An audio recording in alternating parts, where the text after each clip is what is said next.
Europa se encamina a superar la temperatura más alta jamás registrada. La ola de calor golpea con dureza a los países del sur del continente. La Acrópolis de Atenas, por ejemplo, sigue cerrada por segundo día consecutivo. Con esto comenzamos. Los saluda Silvia Cabrera desde Berlín. Titulares.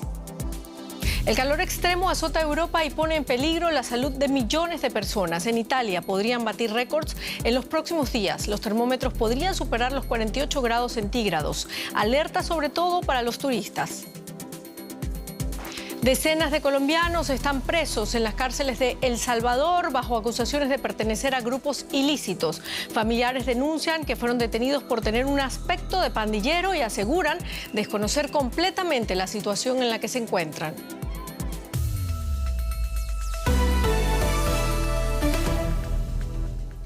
Comenzamos. El calor extremo azota Europa y pone en peligro la salud de millones de personas. Italia ha emitido alertas rojas en más de una docena de ciudades. Las islas italianas de Sicilia y Cerdeña podrían sufrir más que cualquier otro lugar de este calor inusual.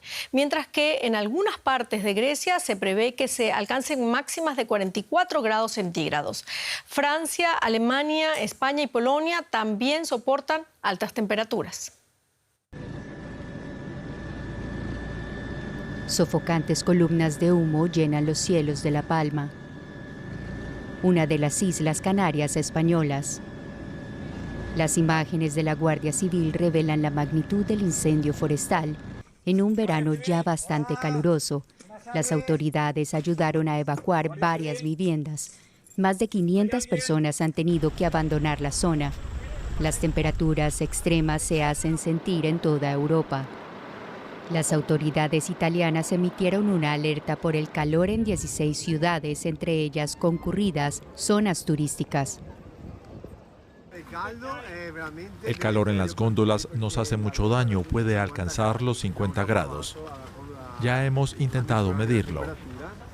Te quemas cuando las tocas. A veces los turistas saltan de dolor cuando se apoyan en la barca. En Grecia, algunas zonas sobrepasan los 40 grados centígrados. El calor abrasador mantuvo la Acrópolis cerrada por segundo día consecutivo. Las autoridades reparten agua y brindan primeros auxilios a los afectados por las altas temperaturas. También reparten bloques de hielo y golosinas frías para refrescar a los animales de este zoológico. Los meteorólogos dicen que el calor va a empeorar y las temperaturas extremas seguirán castigando el sur de Europa hasta la próxima semana. En los próximos días se podrían romper varios récords históricos en Italia. Nos vamos a Roma. Darío Menor Torres con más detalles. Darío, ¿hasta dónde podrían llegar las temperaturas en ese país y qué efectos tendrá todo esto? Saludos. Hasta los 48 grados se teme que podría llegar la temperatura estos próximos días aquí en Italia debido a la acción de un nuevo anticiclón, el anticiclón Cerbero, que está afectando principalmente a las regiones del centro y del sur del país y también a las principales islas, a Cerdeña y a Sicilia.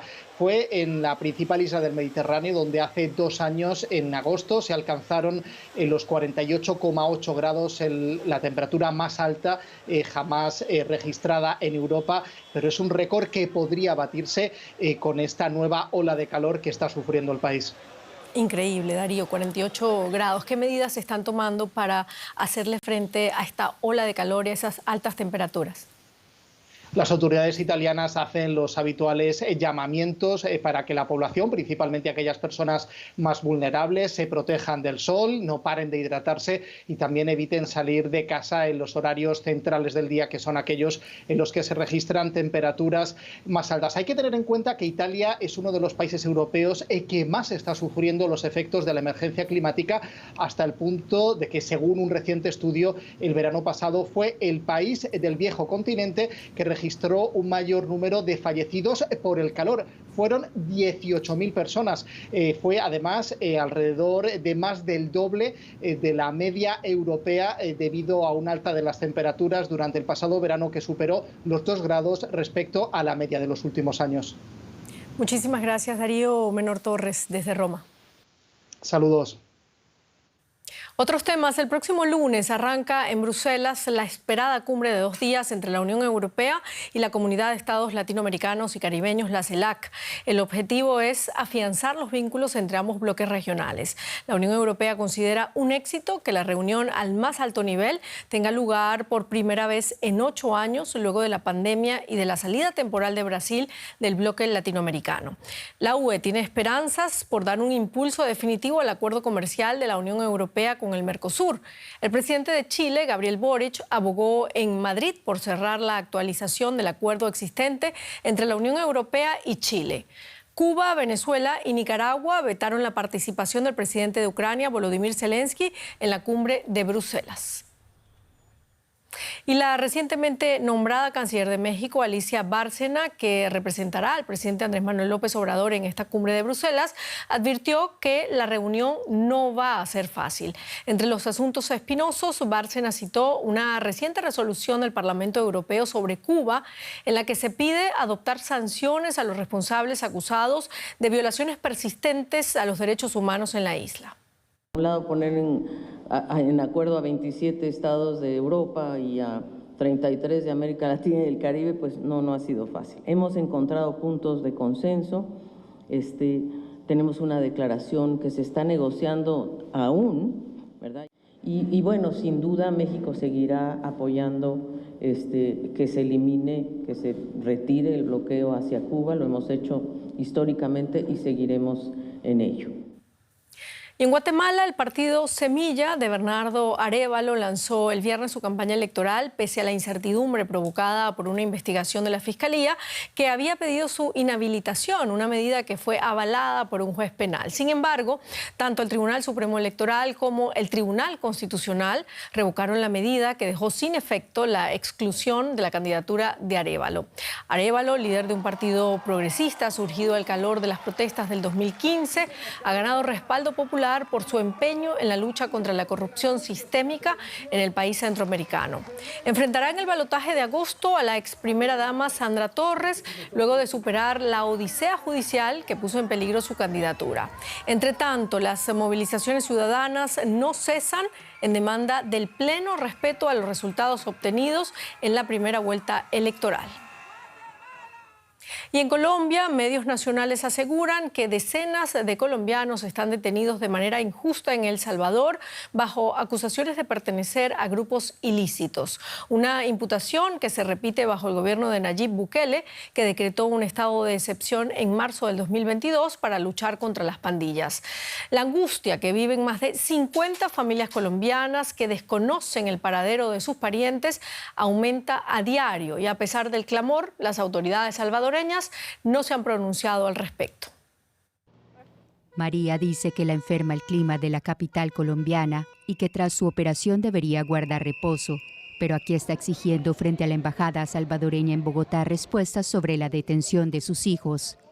Nada, no me han dicho un año, no sé si se murió, está vivo, aguanta hambre, frío, no sé nada de mi hijo, y es mi único hijo, no tengo más sino él. Él era mi compañerito. Su hijo Luis Fernando Betancourt partió a El Salvador ilusionado por los supuestos avances en materia de seguridad logrados por el gobierno de Nayib Bukele. Sin embargo, fue detenido por agentes de la policía salvadoreña y acusado de pertenecer a las pandillas. Yo le dije, bueno, papi, pues usted se va a ir en son de buscar su futuro, vaya, papi. Porque él sí me dijo que allá era bueno ir porque ya no había delincuencia ni habían cosas malucas, que se iba para allá por eso. Más de 30 mujeres protestan frente a la embajada, pero no las atienden. Se van sin respuesta. Han decidido continuar la manifestación ante el Congreso colombiano. Denuncian que a sus familiares los detuvieron porque eran colombianos y tenían tatuajes. ¿Ustedes creen que es justo que nosotros, por ser colombianos y tengamos tatuajes, estemos juzgados de tanta manera allá en El Salvador? No. Yo creo que no. ¿Quién le dijo a ustedes que tener tatuajes nos hace más o menos? Somos colombianos. Mientras en Colombia las mujeres marchan, en El Salvador ellas guardan silencio y no muestran su rostro. Temen que buscar a sus seres queridos pueda ponerlas en peligro, pero denuncian múltiples casos de detenciones arbitrarias. En una carta dijeron los policías que era firmada por un juez, pero en esa carta no iba el nombre de mi compañero de vida, solo iba el nombre mío, el de mi hija.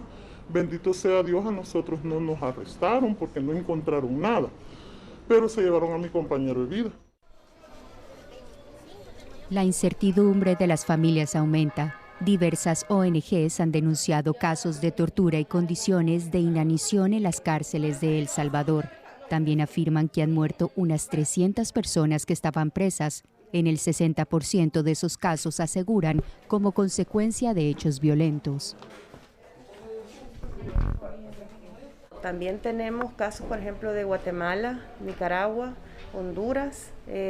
Tenemos la denuncia de un canadiense, incluso de personas estadounidenses, es decir, salvadoreños nacionalizados en Estados Unidos que están presos actualmente en centros penales.